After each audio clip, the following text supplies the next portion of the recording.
Atkelkite vartus ir tai eina teisioji tauta, kuris saugo tiesą. Tu suteiksi tobulą ramybę tiems, kurie pasitikė tavimi. Pasitikėkite viešpačiu visados, nes viešpats Jahvė yra amžina stiprybė. Izaija 26. Pakelkime giesmiai, garbinki viešpatį.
Tavo rūstybė sunaikina mus, tavo pyktis mus gąsdina. Tu laikai mūsų kaltes savo akivaizdoje, mūsų slaptas nuodėmes savo veido šviesoje. Mūsų dienos praeina tau rūstaujant, mūsų metai kaip atodusis.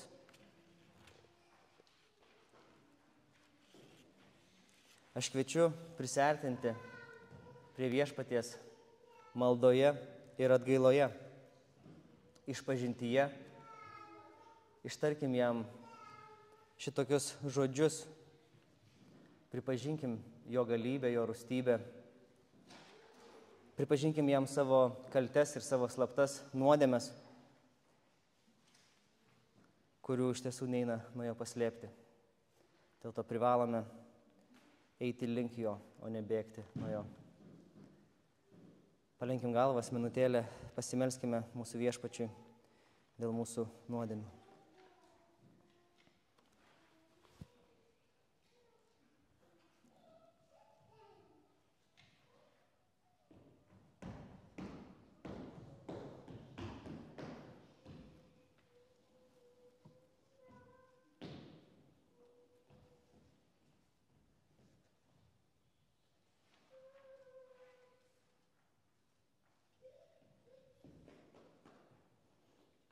Viešpatie Dieve, iš tiesų neįmanoma, kad nuo tavęs būtų kažkas paslėpta. Viešpatie, tos mūsų slaptoje daromos nuodėmės yra tavo akivaizdoje vykdomos, viešpatie. Jos yra nusižengimas, jos yra įžeidimas, jos yra pajoka, viešpatie, tavo adresu. Viešpatie, iš tiesų, mūsų piktos širdis ir mūsų pikti liežuviai, mūsų išdidžios mintis, viešpatie, jos yra įžeidimas tau. Viešpatie, jos yra atotrūkis, jos yra nukrypimas, viešpatie, nuo tavo tobulos ir šventos valios mums. Viešpatie, nėra vietos, kur galėtume pasislėpti. Viešpatie, nei pragare nedingsime nuo tavo rūstybės ir tavo akių. Tad viešpatie, iš tiesų, baimė sukaustyti, viešpatie, kaltės ir gėdos prislėgti mes artinamės prie tavęs. Artinamės išpažindami savo nuodėmes, išpažindami savo klaidas, viešpatie, išpažindami savo suktumą ir savo puikybę, išpažindami savo piktumą ir išdidumą, viešpatie, pripažindami savo naudiškumą ir kūniškumą. Mes, viešpatie, ieškome tos ramybės ir taikos, viešpatie, kuri yra tik tai tavo akivaizdoje, viešpatie. Mes negalime bėgti nuo tavęs, nes tik tai tu esi paguoda, tik tai tu esi išgelbėjimas. Viešpatie, mes iš tiesų kreipiamės į tave, kreipiamės atgailoje, prašydami, kad tu tą atgailą priimtum, kad tu mūsų, viešpatie, neatstumtum, neatmestum, bet, viešpatie, iš tiesų atstatytum ir pakeltum mūsų tas palinkusias sielas, viešpatie, tos sugniubusius kelius atstatytum, viešpatie, į tą tyrą šventą vaikščiojimą tavo akivaizdoje. Viešpatie, iš tiesų uždek mūsų širdis tą atgailą, kad mes gailėtumėmės, kad mūsų širdis mums skaudėtų dėl tų dalykų, kurie yra slaptoje daromi tavo įstatymo laužimo būdu. Viešpatie, leis mums pamilti tavo įstatymą taip, kaip tu myli jį. Viešpatie, iš tiesų leis mums pamilti tavo įstatymą taip, kaip tavo sūnus jį mylėjo ir jį vykdė, viešpatie, mūsų vardu. Dėkojame tau, Dieve, kad galime kreiptis į tave atgailoje, maldoje, viešpatie, kad galime ateiti į tavo akivaizdą ir išpažinti tai, kas yra mūsų širdžių slapčiausiose vietose. Dieve, žinodami, kad tavo galybė ir tavo malonė yra didesnė už mūsų nuodėmę, kad, viešpatie, tavo akivaizdoje mes galime būti išvaduoti ir išlaisvinti ir atpirkti. Viešpatie, mes meldžiame per mūsų brangų atpirkėją ir gelbėtoją tavo sūnų, viešpatį Jėzų Kristų. Amen.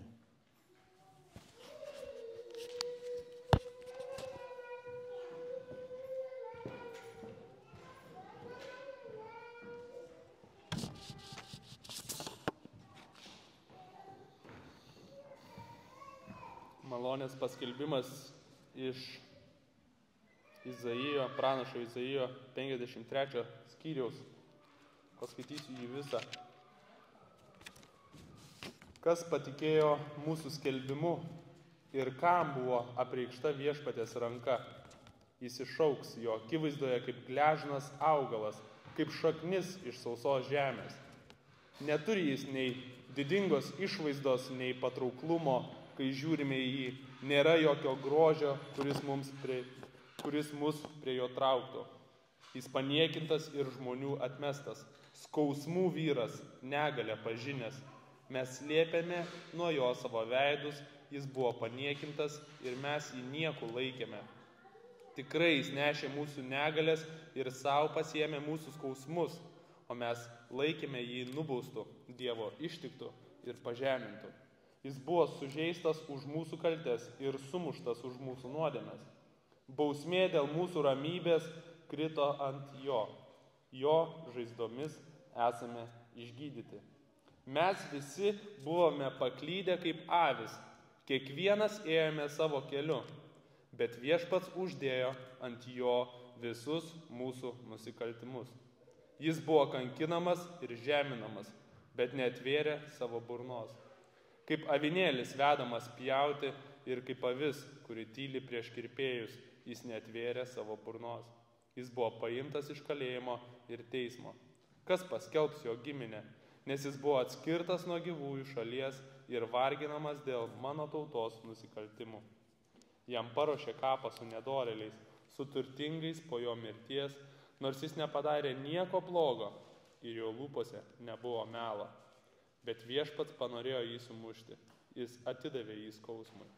Kai tu padarysi jo sielą auką už nuodėmę, jis matys savo palikuonis, Jo dienos bus prailgintos ir jo rankomis viešpatės valia bus įvykdyta. Jis matys savo sielos vargą ir bus patenkintas. Per jo pažinimą mano teisusis tarnas nuteisins daugelį, nes jis neš jų nusikaltimus. Todėl aš duosiu jam dalis su didžiaisiais ir jis dalinsis grobį su stipriaisiais, kadangi jis atidavė savo sielą mirčiai ir buvo priskirtas prie nusikaltėlių. Jis nešė daugelio nuodėmės ir užtarė nusidėjėlius.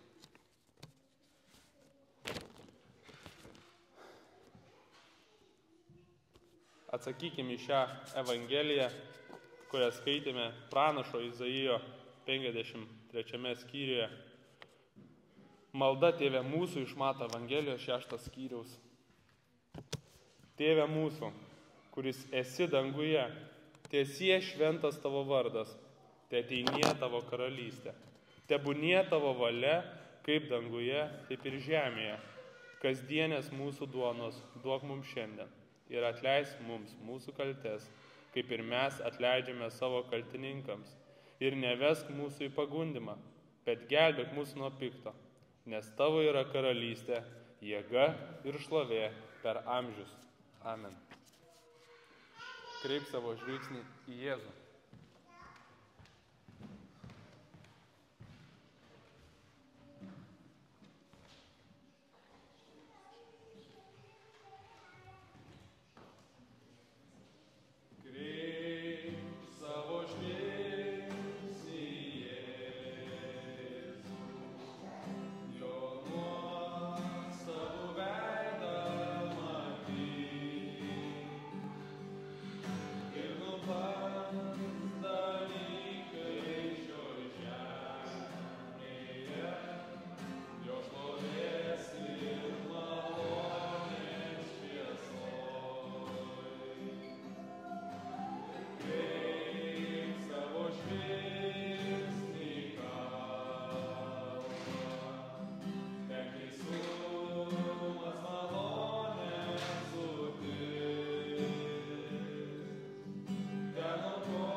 Atsiverskime 1 Jono laišką, atsiverskime jo 5 skyrių.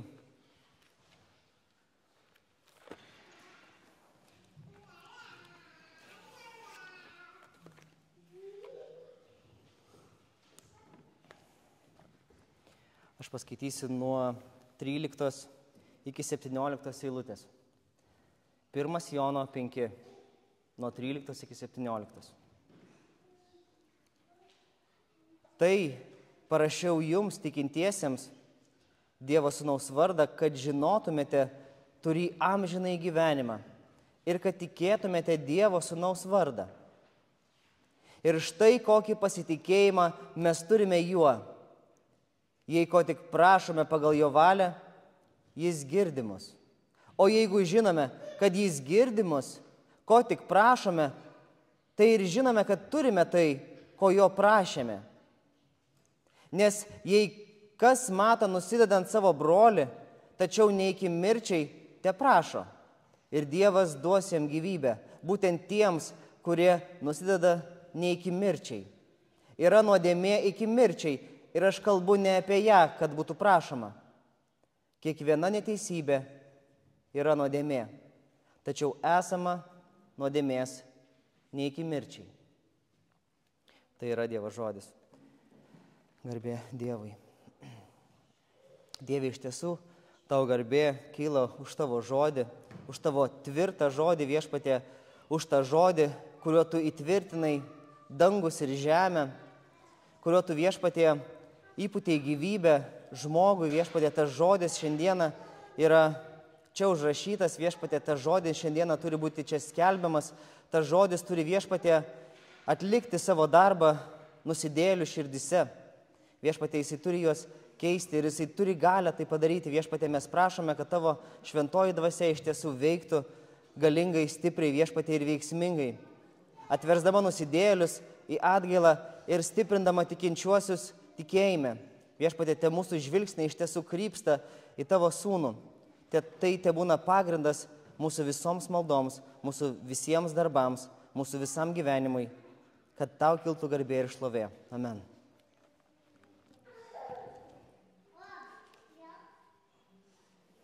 Mylieji, ar tiesa, kad jeigu esate krikščionis, tai jūsų gyvenimas vieną kažkurią dieną ėmė ir apsivertė aukštyn kojom? Ar tiesa, kad jūs prieš tai buvote netikintis ir tuomet tapote tikintis? Bet ar nebūna taip, kad po tam tikro laiko tas pasikeitimas išblunka? Ar nebūna taip, kad tas karštis, kurį jūs turėjote jūsų tikėjimo pradžiai, ima vėsti? Galbūt tas tikėjimas pasidaro jums rutina. Jūs nebejojate Dievo buvimu, jūs nebejojate kryžiumi, bet tai nebetampa jūsų centrinė kasdienio gyvenimo dalimi. Galbūt jūsų maldos gyvenimas taip pat tapo paviršutiniškas. Galbūt jūsų dėmesys, jūsų gyvenime ir kasdienybėje nukrypo kita linkme.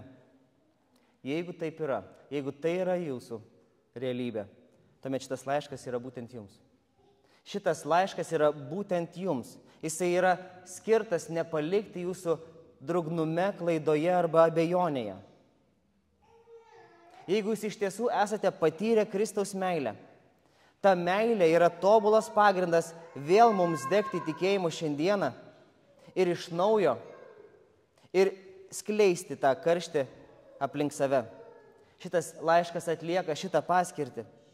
Jisai yra skirtas abejonėms pašalinti, jisai yra skirtas tikėjimą sustiprinti, jisai yra skirtas mums šventume įsitvirtinti Jėzaus Kristaus asmenyje. Būtent tai prasideda Jono laiškas, kai jisai 13 eilutėje sako, tai parašiau jums. Jonas nurodo laiško pabaigoje savo viso laiško paskirtį.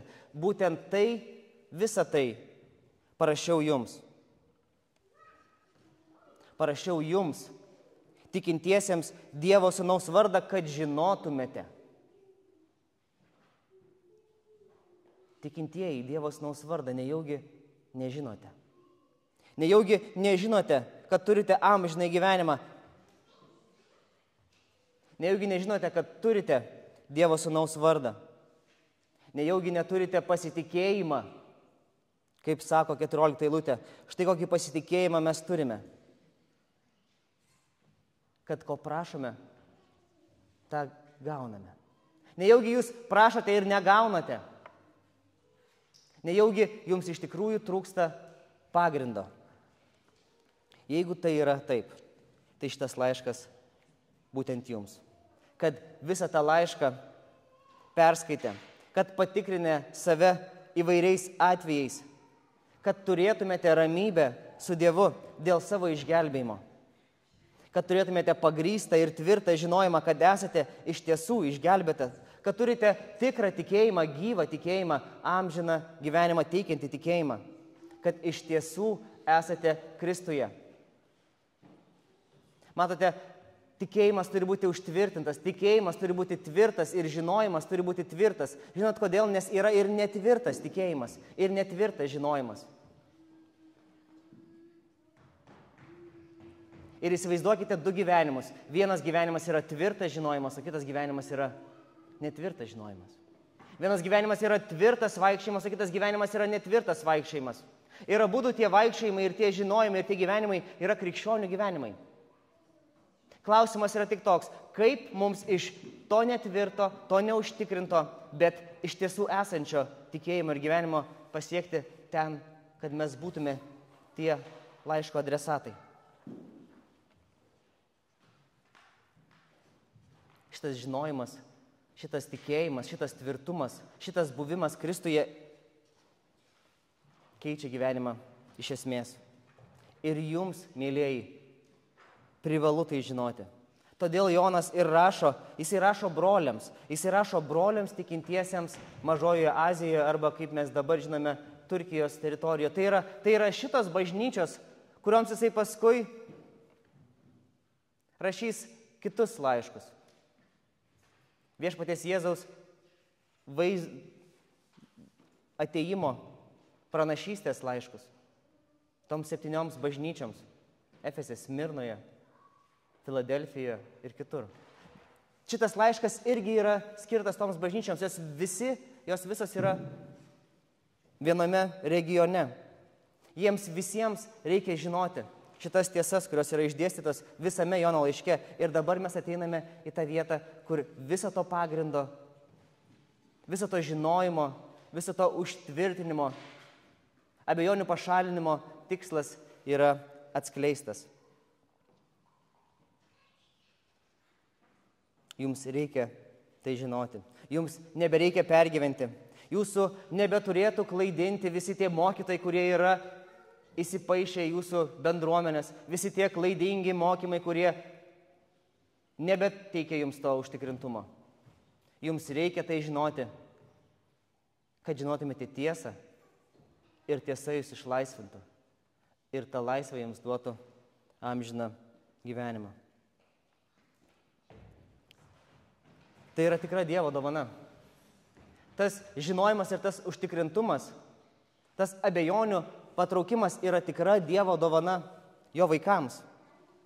Jisai sako, aš jums duodu tobulą ramybę. Kristus prieš išeidamas iš šios žemės savo mokiniams taip skelbė, aš jums duodu savo ramybę. Mes turime Dievo ramybę, mes turime tobulą Dievo ramybę, kuri yra skirta mums. Jinai nėra skirta būti tyrame ore, jinai skirta yra mums žinoti. Ne tik žinoti, bet ir statyti savo gyvenimą ant to ramybės supratimo. Tai yra tokia ramybė, kurios negali rasti niekur kitur. Įsivaizduokit ramybę, kurią siūlo pasaulis, ir ramybę, kurią siūlo Dievas. Kurios ramybės jūs norėtumėt labiau? Nes taip sako pats Viešpats Kristus. Aš palieku jums ramybę, duodu jums savo ramybę. Ir tuomet jisai duoda kontrastą. Ne kaip pasaulis duoda, aš jums duodu. Tai nebūgštauja jūsų širdis ir tai neišsigąsta. Įsivaizduokit gyvenimą pastatytą ant tokios ramybės. Tokia ramybė keičia mūsų gyvenimą iš esmės. Tokia ramybė suteikia mūsų gyvenimui visiškai kitą kokybę. Dėl to pamokslui daviau tą pavadinimą. Veiksminga teisėjo malda. Mes pasidarome veiksmingi, mes pasidarome naudingi, mes atliekame savo krikščionišką paskirtį. Įsivaizduokite tą gyvenimą be nerimo, be išgąsčio, be baimių, be nežinomybės. Supraskime vieną, kad krikščioniui yra pasiekiamas toksai užtikrintumas, kuris padaro jį išskirtinai veiksmingų ne tik savo gyvenime, bet ir mūsų aplinkoje. Krikščionis yra patalpintas į aplinką ir gyvenimą, kad jisai būtų joje veiksmingas. Tas pasaulis, tie žmonės, kurie mus supa, į juos yra nukreiptas krikščionio veiksmingumas. Tikėjimas, tvirtas tikėjimas, turi poveikį krikščionio gyvenimui. Atsivertęs žmogus tampa tinkamu įrankiu Dievo rankose, kad jisai vykdytų, kad Dievas vykdytų per tą krikščionį savo valią čia žemėje.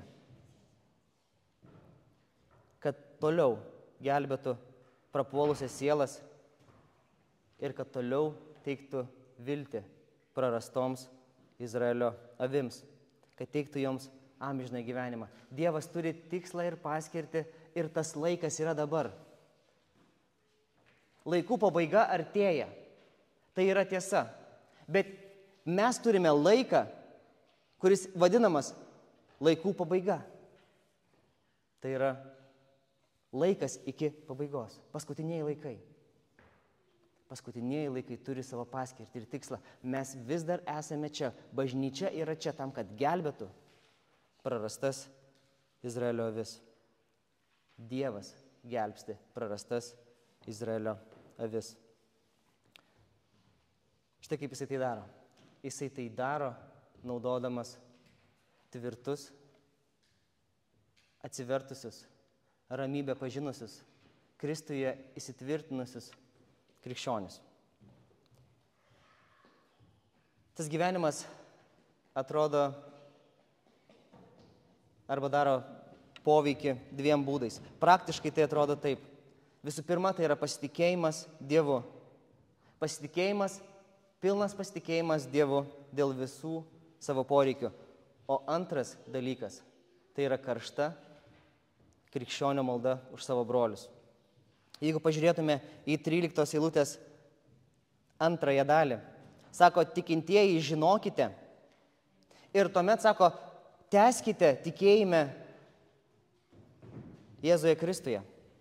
Tame žinojime, tame tikėjime jūs turite tęsti. Tai parašiau jums tikintiesiems Dievo Sūnaus vardą, kad žinotumėte, turi amžinai gyvenimą ir kad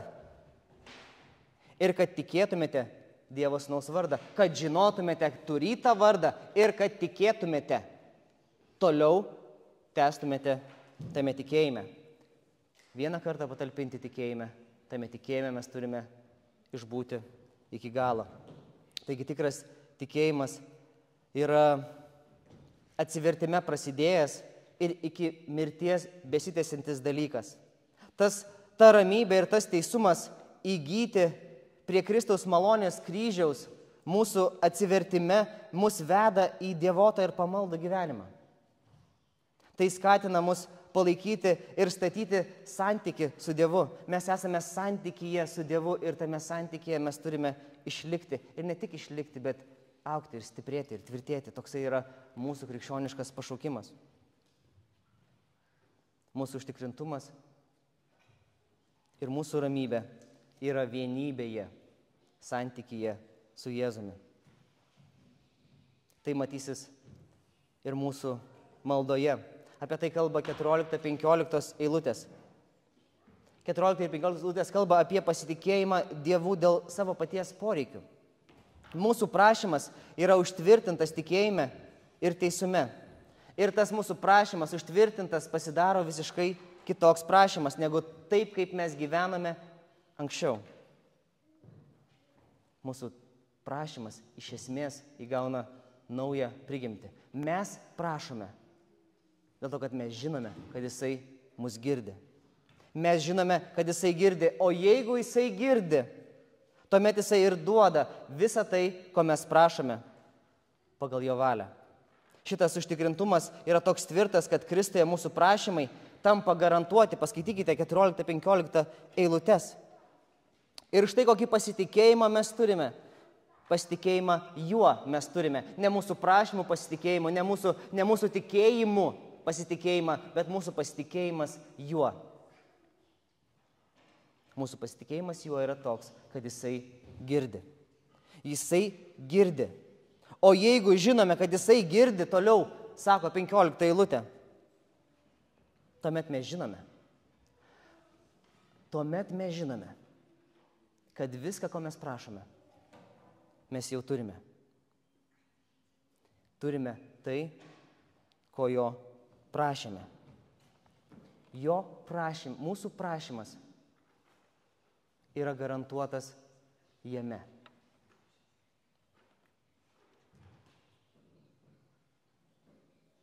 Prisiminkit Jėzus pamokslą ant kalno, kai jis kalbėjo apie paukštelius ir gėlytes.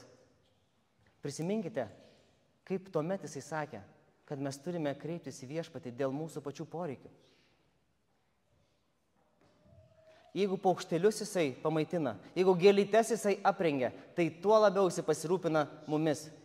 Nejaugi mes prašydami nežinome, kad Dievas ir taip mumis rūpinasi.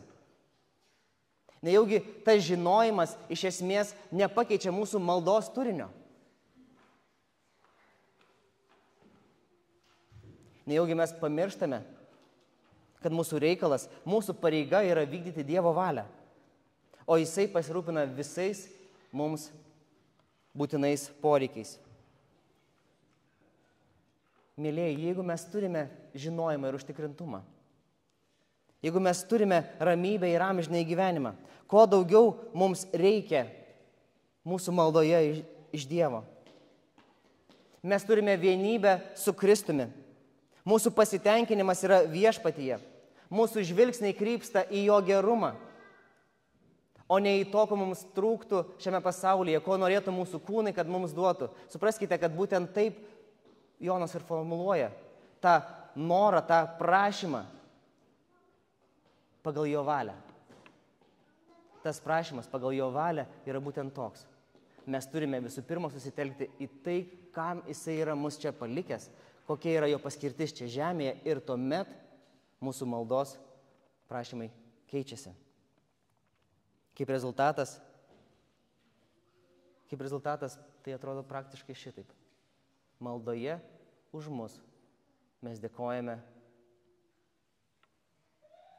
Mes dėkojame už ramybę ir užtikrintumą, tuo išgelbėjimu ir ta gyvybė, kurią jisai yra mums suteikęs. Iš tiesų mes žinome, kad prašome ir žinome, kad turime, nes mes turime tvirtą žinojimą tuo, kad jisai mus girdi ir jisai mumis pasirūpins. Ir kai šita realybė mūsų maldoje tampa tikra, mūsų maldos įgauna šiek tiek kitą kryptį. Būtent taip aš suprantu, kad Jonas mus kreipia į kitas likusias eilutes. Jeigu žinome, kad turime tai, ko jie prašome, tuomet mūsų žvilgsnis krypsta į brolį. Ir 16 eilutė sako štai kaip: jei kas mato nusidedant savo brolį, tačiau ne iki mirties, te prašo. Staiga mes maldoje, mūsų maldos gyvenimas yra nukreiptas nebe į mus, bet į tos mūsų brolius, kurie yra nuodėmėje. Taigi, šios eilutės kalba apie maldą už mūsų brolius, mūsų užtarimą mūsų brolių nuodėmėse. Šito amžinojo gyvenimo privilegija, šito tvirto žinojimo privilegija yra tvirto ir amžino gyvenimo ir užtikrinto žinojimo prašymas dėl kitų. Kai turime tvirtą užtikrintumą dėl mūsų išgelbėjimo, dėl mūsų Viešpaties Jėzaus pažinimo, mūsų rūpestis yra, kad ir mūsų broliai turėtų tvirtą pažinimą ir amžinai išgelbėjimą.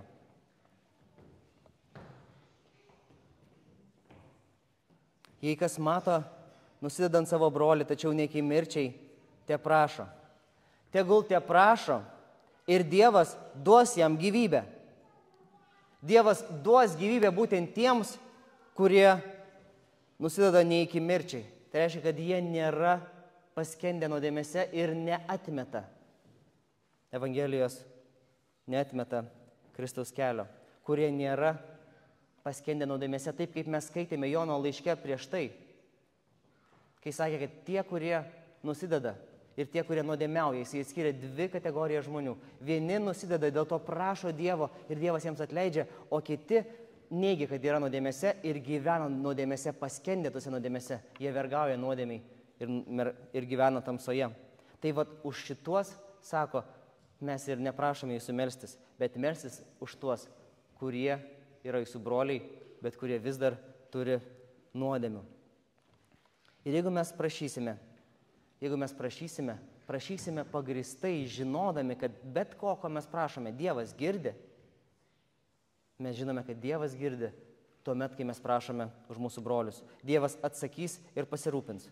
Ir Dievas duos amžiną gyvenimą visiems savo vaikams.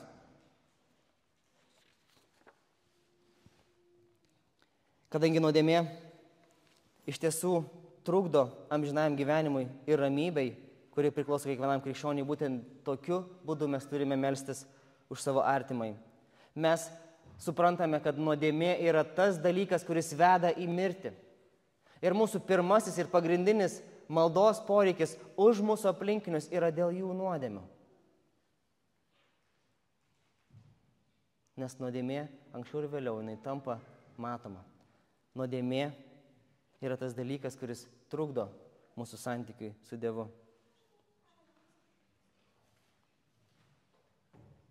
Dievas nurodo priemonės. Dievas nurodo priemonės ir metodus savo tikslams pasaulyje pasiekti. Dievas nurodo, kokiu būdu jisai yra nusprendęs gelbėti iš nuodėmių nusidėjėlį. Ir štai, koksai Dievo būdas yra gelbėti nusidėjėlius iš nuodėmės. Tai yra kitų brolių karšta malda už tas nuodėmės. Dievo priemonė užtikrinti amžinai gyvenimą savo vaikams yra kitų atsivertusių vaikų, įsitvirtinusių tikėjime ir Kristuje vaikų malda, tikslinga užtarimo malda už kitus savo brolius. Mes matome, kad ta malda yra veiksminga. Nežiūrėkite, Dievas atsiliepia, Dievas atsižvelgia ir Dievas reaguoja. Tie visi, kas prašo, tie žino. 15 eilutė, 16 tai yra. Ir Dievas duos jiems gyvybę. Dievas duos jam gyvybę, būtent tiems, kurie nėra paskendę savo nuodėmėse iki mirties. Kurie nėra paskendę neteisybėje, nes kiekviena neteisybė yra nuodėmė. Ir kiekviena nuodėmė veda mus į mirtį. Bet Dievas turi būdą, turi priemonę mums iš nuodėmių išvesti. Nes Dievo dvasia juda tokiu būdu. Dievas juda per mūsų maldas už mūsų brolius. Dievas veikia, jo dvasia veikia ten, kur vyksta malda. Malda nėra stebuklingi žodžiai priverčiantis Dievą pakeisti savo planus ir tikslus čia žemėje. Ne, malda yra mūsų būdas, arba Dievo būdas mums, arba Dievo būdas jam gelbėti savo žmonės, kurie yra aplink mus. Dievas nurodo priemonės žmonių šventumui pasiekti, žmonių gelbėjimui pasiekti. Mes manom, kad malda yra asmeninis, paviršutiniškas dalykas. Mes manome, kad malda yra, kai prisimenam, arba kai netingime. Bet Dievas maldą yra mums palikęs tokiu būdu, kad tie, kurie meldžiasi už savo brolius, Dievas tenai veikia. Malda turi galią. Rūta žino tai iš Facebooko grupės. Kad moterų malda turi galią. Bet, mylėjai, ir vyrų malda turi galią. Malda, užtikrinta malda, turi dar didesnę galią. Nuožmi, nuolatinė, karšta malda yra veiksminga malda. Malda tai yra būdas Dievui grąžinti žmonės į gyvenimą, atgimdyti, prikelti. Prisiminkit, kaip Ezekielio pranašystėje Dievas naudoja savo žodį, kad tie kaulai pradėtų braškėti, kad tie kaulai pradėtų atgyti. Dievas liepia Ezekieliui kalbėk, tark. Ir ten, kur vyko Dievo žodžio skelbimas, ten vyko gyvybės davimas. Nes jo žodėje yra gyvybė. Bendravime yra gyvybė, skelbime, sakyme, ištarime. Tai vyksta per Dievo žodį ir taip vyksta per maldą. Dvasia veikia per karštą, ištikimą brolio maldą. Prisiminkite, kad malda yra tikra. Dievas duos gyvybę. Jeigu tu melsies už savo brolį, Dievas duos jam gyvybę. Jisai neleis jam paskęsti nuodėmėse ir jisai išgelbės. Tai yra jums užtikrintas žinojimas.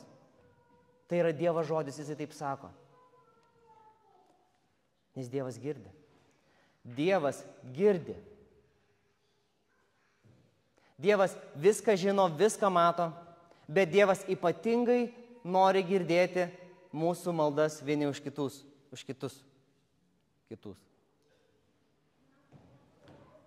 Dievas girdi ir duoda, kai mes prašome pagal jo valią, o jo valia yra gelbėti prarastas Izraelio avis. Jisai mums palikęs yra šitą laiką tam, kad mes gelbėtume prarastas Izraelio avis. Kad mes vienas kitą atstatytume į užtikrintą tikėjimą. Nes netgi krikščionių tikėjimas, jisai yra jautrus įvairiems gyvenimo dalykams, įvairioms aplinkybėms. Dalykai, kurie iš mūsų atima ramybę, atima užtikrintumą, abejonės, atšalimai, visi kiti dalykai. Mes esame skirti vienas kitam tokiu būdu, kad pakelti brolį ir duoti jam tą užtikrintą, tvirtą žinojimą. Kristus atėjo, kad jisai gelbėtų nusidėjėlius ir išėjęs jisai paliko mums savo dvasią, kad jinai vis dar gelbėtų nusidėjėlius. Ir malda yra priemonė tam, kad Dievas gelbėtų nusidėjėlius. Tai yra jūsų darbas. Tai yra jūsų darbas, tai yra taip, kaip Dievas veiks per jūs. Tam, kad tas darbas būtų veiksmingas, jūs turite turėti tvirtą žinojimą. Jūsų malda turi būti paremta amžina ramybė, kurią krikščionis turi viešpatyje. Kuo tvirtesnis tas užtikrintumas dėl mūsų paties išgelbėjimo, tuo mažiau mūsų maldos kryps į mūsų pačius ir kryps į savo brolius.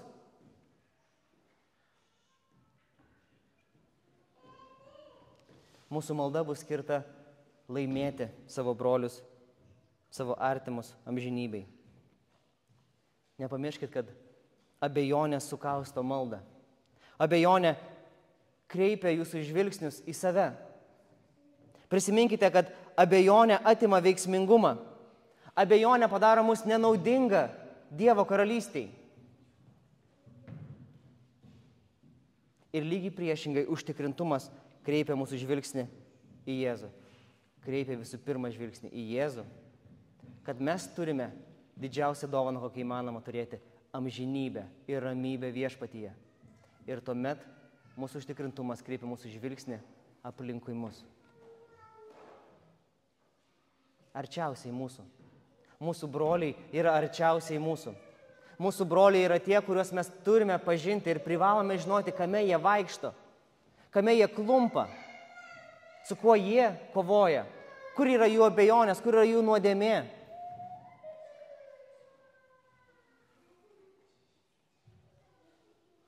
Jūs pasirūpinkite jais, nes Dievas rūpinasi jais.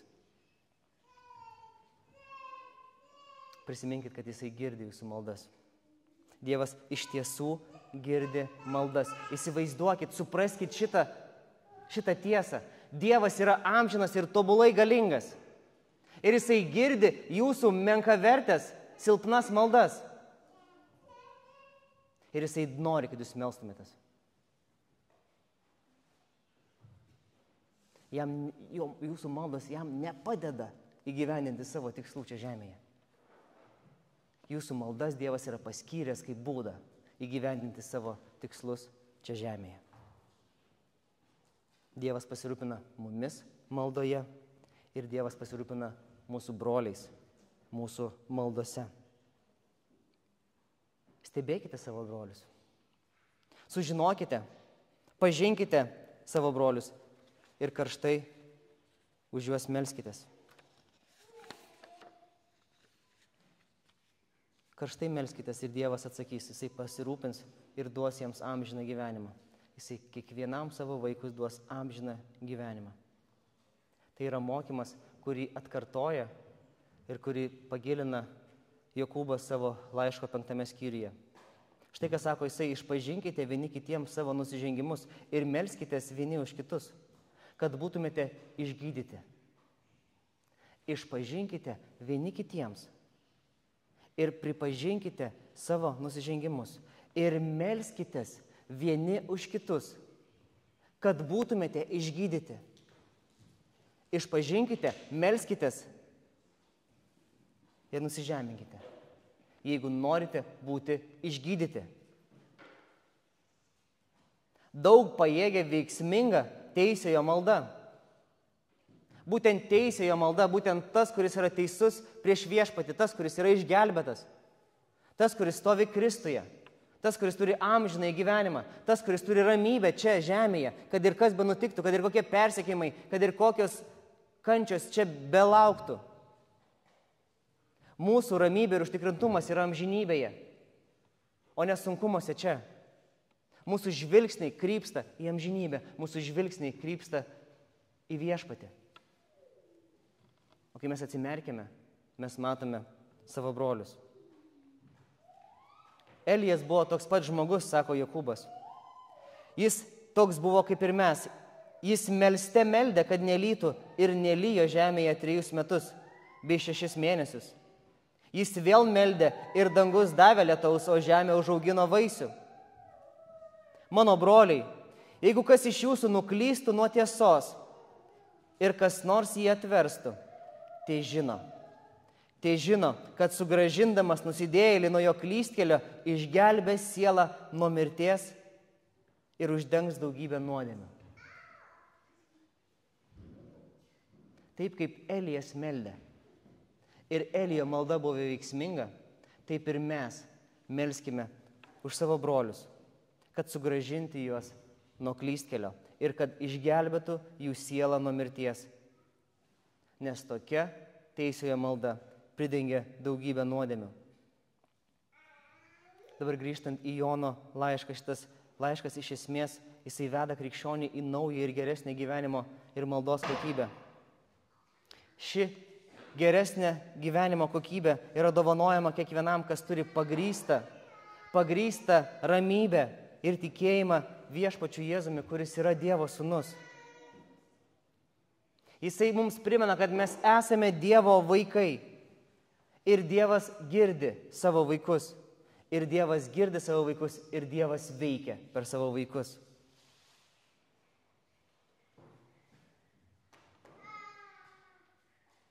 Jeigu šiandieną neturi tokios ramybės, jeigu šiandieną neturi tokio užtikrintumo,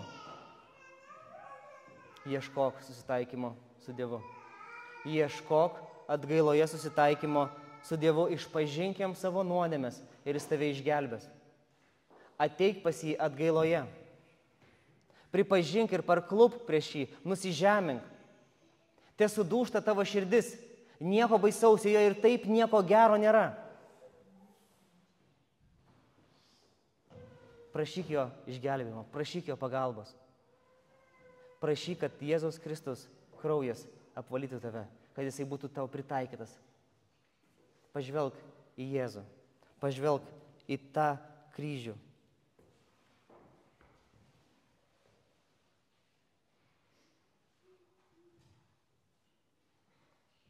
Jeigu tai turi, bet neturi ramybės arba užtikrintumo. Jeigu turi tikėjimą, bet jisai yra silpnas, tuomet grįžk ir skaityk namuose šiandieną visą šitą laišką.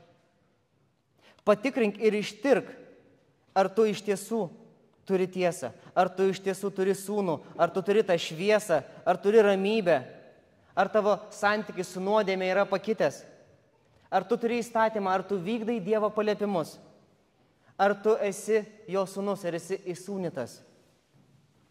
Patikrink, ar turi Dievo dvasią savyje. Jeigu ne, tai pasilikim pakalbėti po pamaldų. Pasilikit, neišeikit neatsakę šitą klausimą, nes tai yra gyvybės ir mirties klausimas. Tai yra amžinybės klausimas.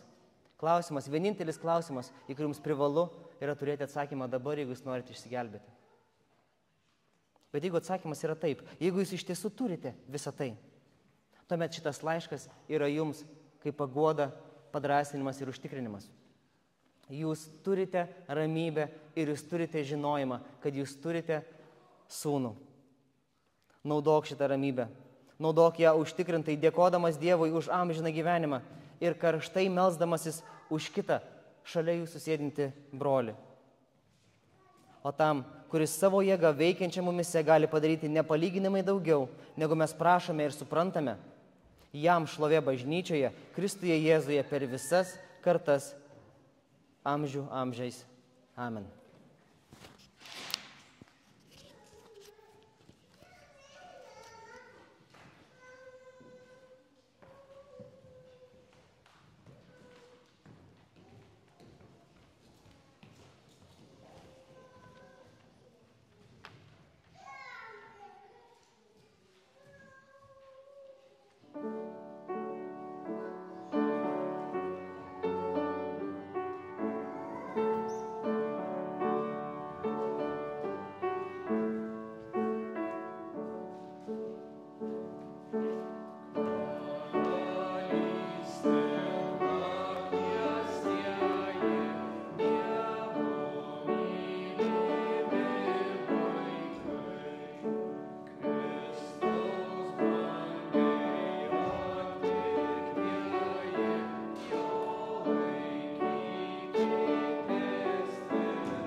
pasimelskim už šią bendruomenę, už šią bažnyčią, kurią, kaip tikime, Dievas stato. Brangus Dieve, Viešpatie, iš tikrųjų esi didis ir vertas visos tos garbės ir to šlovinimo, Viešpatie. Dėkoju tau už šią dieną, išskirtą iš visų kitų dienų, kad galime susirinkti, visi bendruomeniškai kelti savo balsus, Viešpatie, skaityti tavo brangų žodį, Viešpatie. Meldžiu, kad tu perkeistum mūsų širdis ir protus, iš tikrųjų, kad neliktume nei abejingi, nei silpni, nei neapsisprendę, bet, Viešpatie, tvirtai visi trokštume santykio, Viešpatie, su tavimi, Jėzumi Kristumi, Viešpatie, kad kiekvienas atsakytume į tą klausimą, kuo mes jį laikome, kas jis mums yra, Viešpatie, ir kad tai iš tikrųjų būtų mūsų centras to gyvenimo, mūsų požiūrio į visą kitą, Viešpatie. Koks yra mūsų santykis su juo, toks yra ir iš tikrųjų mūsų gyvenimas ir amžinybė nuo to priklauso. Dieve, meldžiu, kad tuo santykiu grįsdami iš tikrųjų, Dieve, gyventume kasdienybėje, mylėdami vienas kitą. Taip pat ir, kaip Edvardas pamokslavo, melstumėme už savo brolius, melstumėme, Viešpatie, tos Evangelijos klaidos, kad, Viešpatie, atvertų mums kelius skelbti tavo žodį, tą Evangeliją, kurioje yra jėga išgelbėti kiekvienam, kuris tiki. Dieve, meldžiu, kad tas santykis su Kristumi plistų šioje bažnyčioje, kad mūsų meilė vienas kitam augtų, kad šita bažnyčia tvirtėtų maldomis, vaikščiojimu su Kristumi, Viešpatie, ir kad iš tikrųjų neliktų čia abejingų, sugniuždytų, Viešpatie, bet tavo tvirtų vardu iš tikrųjų būtume ir šventąja dvasia pakelti, sustiprinti ir eitume, Viešpatie, kasdienybėje su džiaugsmu ir pasitikėjimu, dėkodami tau, Dieve. Statydink šią bažnyčią, meldžiam to, Viešpatie, meldžiam, kad mūsų keliai nenukluptų, nesukluptų, Viešpatie, nebūtume pavergti pasaulio, nebūtume pavergti kažkokio troškimų, kurie iš tikrųjų yra iš velnio.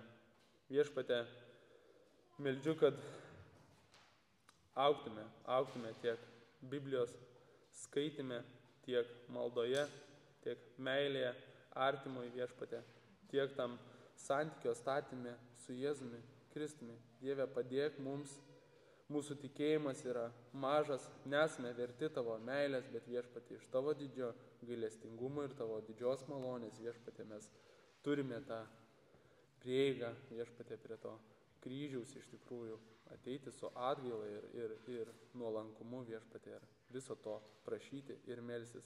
Dėkojam už bažnyčias, kurios meldžiasi už mus.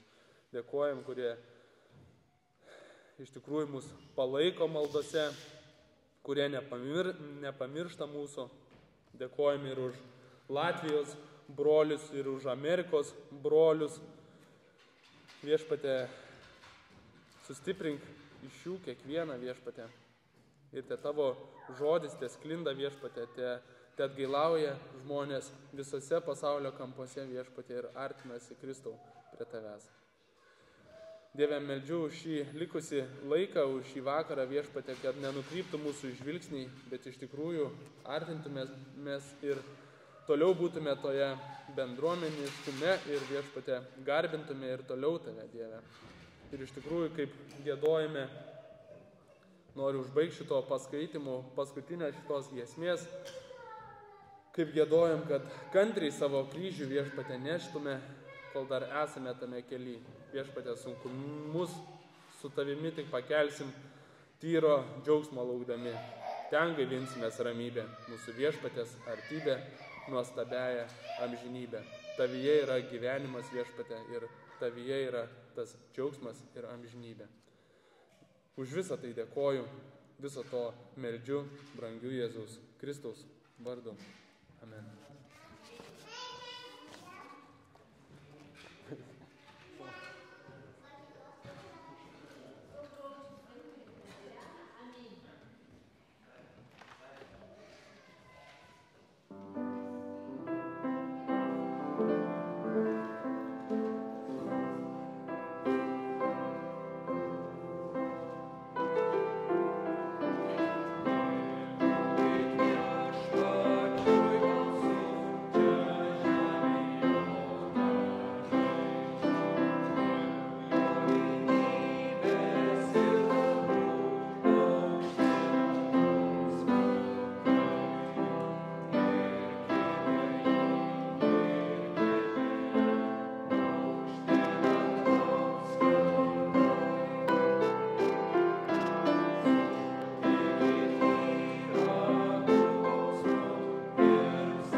Kviečiu dar pakilti.